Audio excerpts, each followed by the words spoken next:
In the future war, one of the most common machines encountered by the Resistance were the Spider series of hunter-killers. Even though regularly seen on the battlefield, it doesn't mean they were to be underestimated, and countless numbers fell to these lethal Skynet constructs. Now, the Armoured Spider was encountered from early in the future war all the way to the war's conclusion. Skynet lacked infrastructure early on and needed a simple but combat ready design that could do all the tasks a frontline machine would be needed for, such as patrolling, guarding, and of course engaging armed human resistance.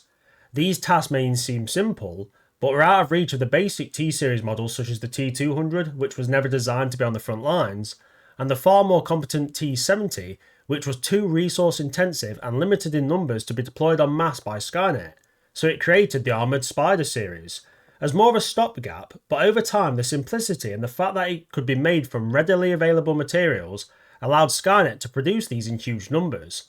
So in a situation where the Armoured Spider was outgunned, Skynet could simply send in more machines and even more and even more. It would drown the enemy in the numbers. In a sense, quantity has a quality of its own. On the talk of lethality, let's talk firepower. Because at the end of the day, Skynet needed killing power to kill the 3 billion humans who had survived Judgment Day. So Skynet armed the initial variants of the Armoured Spider with 2 quad-barrel miniguns. Now this pair of weapons was capable of unleashing significant amounts of firepower, able to rip through infantry and light vehicles with no challenge at all. This blistering hail of bullets it could unleash was also perfect for suppressing human forces, while superior machines moved into position to unleash a quick killing blow to not allow anyone to escape. And if large crowds of civilians are fleeing, having the ability to unleash continuous amounts of firepower is perfect to chew through the remnants of mankind, so larger hunter-killers can focus on more important targets. Now I'm not sure what caliber is used exactly, but 7.62 or 5.56 would make sense, so Skynet could make use of the United States military stockpiles, and this caliber does give a decent amount of firepower and penetration for dealing with the average human threat. Though against armoured vehicles and fortified positions, the Armoured Spiders would need heavy support or they would definitely struggle. Also, with the fact that if they used 7.62 or 5.56, they could make use of existing factories that Skynet could capture and convert to its users. It isn't just machine guns that the Armoured Spider could be armed with, as later variants were equipped with dual plasma guns, most likely being similar to the VSB-90 plasma miniguns that were a favourite of the T-800 infiltrators, for its potent firepower and ability to burn through some of the toughest armour, and sustained firepower could even threaten armoured vehicles. The plasma variants came to the battlefield once plasma weaponry became very widespread, but by this time the Resistance had their own plasma weapons, so it wasn't a shock that the Armoured Spiders were also wielding this kind of firepower. Guns are not the only weapons the Armoured Spider carries, as if a hostile gets too close, the Spider is able to deploy short-range incendiary weapons. Flames fly out in a radius of around 0.5 metres in a 360-degree arc. This is more of a defensive measure, but the Spider, if it's in a situation where it needs to push into a Resistance position, could advance and use this to clear out like heavy in-place weapon teams, or even ignite flammable materials like fuel drums or even just wood. And the Spider is very disposable in machine terms. Skynet would happily trade Armoured Spiders for kills and the completion of objectives, because it can produce so many of them.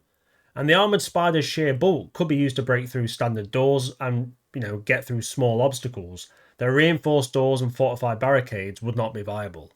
Now, how does the Armoured Spider get into position where it can unleash death? Well, funnily enough, for something called the Armoured Spider, it doesn't have 8 legs but 4. This doesn't provide much speed, but it does give a stable base so the Spider can traverse most terrain, but it still struggles with very steep slopes and obstacles. But it can follow humanity in most places they try to hide. And where larger hunter-killers like the HK tank cannot go, like buildings and large sewers, well, the Armoured Spider can get through them fairly well to either kill or flush out whoever dwells there, so the bigger hunter-killers can lay down the punishment. The main drawback of the Armoured Spider is their slow speed, as any fit Resistance fighters can easily outpace them, and faster hunter-killers are needed for pursuit and tracking. But the Armoured Spiders are relentless, and eventually humans get tired and must rest. So in time the Armoured Spiders can catch up and, get killing. The actual design of the Armoured Spider is pretty basic compared to other hunter-killers and T-Series models, but this simplicity works. It's a set of 4 legs carrying a fully rotating turret-style body, able to engage targets in a 360-degree radius, giving the Armoured Spider great battlefield coverage in terms of firepower, or firing should I say, and some limited capabilities for close-range anti-air duties, with its only sensor being a massive eye at the front which feeds all the visual information directly to its CPU.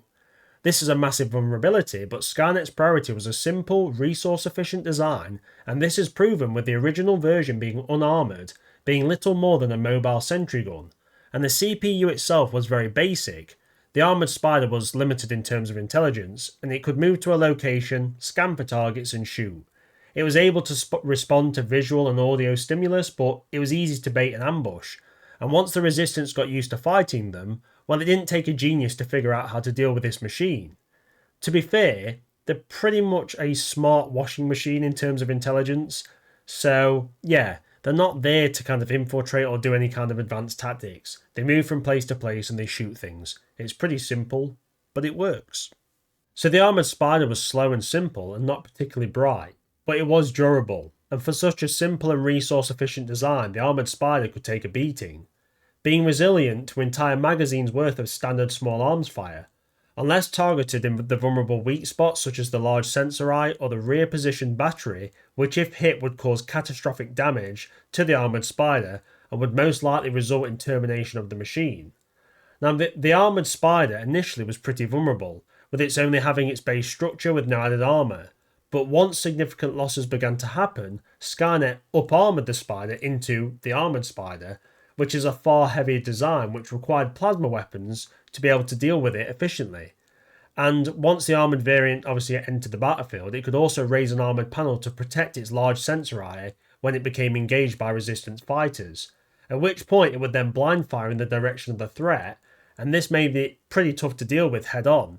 The Resistance found high explosives and armour-piercing weapons like mobile anti-tank weapons, rocket launchers and recoilless rifles were fantastic against the Armoured Spider, but standard conventional weapons were lacking. Obviously, once plasma weapons became widespread, the Armoured Spider was pretty easy to kill, but until that point, it was definitely a major threat. The Armoured Spider had 3 different variants. The first variant was the unarmoured variant of the Armoured Spider. Ironically, it doesn't really fit the name. It had machine guns. It had no armour, so it revealed its black body underneath. It couldn't protect its eye if it was shot at, and it was encountered very early in the future war. Next is the armoured variant. Armed with machine guns, this Spider has heavy armour covering its body. It also has the ability to cover its face, so it could protect its vulnerable eye if being shot at, and it was reinforced in many weak spots that were revealed from combat reports of the unarmoured variant. And finally, we have the plasma version of the Armoured Spider. Instead of the dual machine guns, it has 2 phased plasma cannons on either side, and most likely some small upgrades internally, as these were deployed in the mid to late stage of the future war. On the battlefield, it quickly became apparent that the Armoured Spiders worked far better supporting frontline units such as hunter-killer tanks and T-500 series and later T-series models, their blistering hail of firepower being the perfect combination to more lethal and precise machines.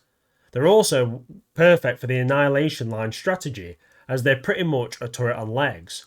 So as the Annihilation Line advanced and bases were deconstructed and rebuilt time and again, the Armoured Spider could simply move from one location to another to provide a good defence while heavy turrets and long-range emplacements were constructed, and whilst they were vulnerable, the Armoured Spider could protect them from Resistance sabotage teams.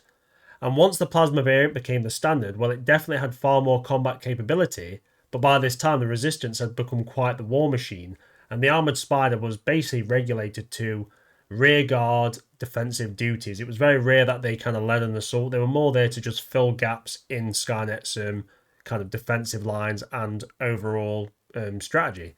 So by the end of the war, the Armoured Spider was definitely kind of on the way out, but it was produced until the conclusion of the future war.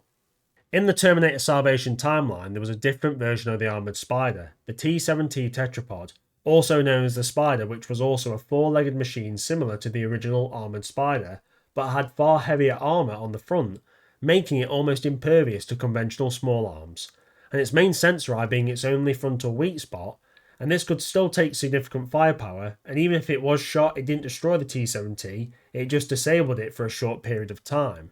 And the only guaranteed way to neutralise these machines for those lacking armour-piercing weaponry was to hit the vulnerable battery in the rear. The T-70 is armed similarly to the Armoured Spider, with it having dual machine guns, but it could also be encountered with plasma weaponry, but conventional weapons were the ones most noted by the Resistance forces.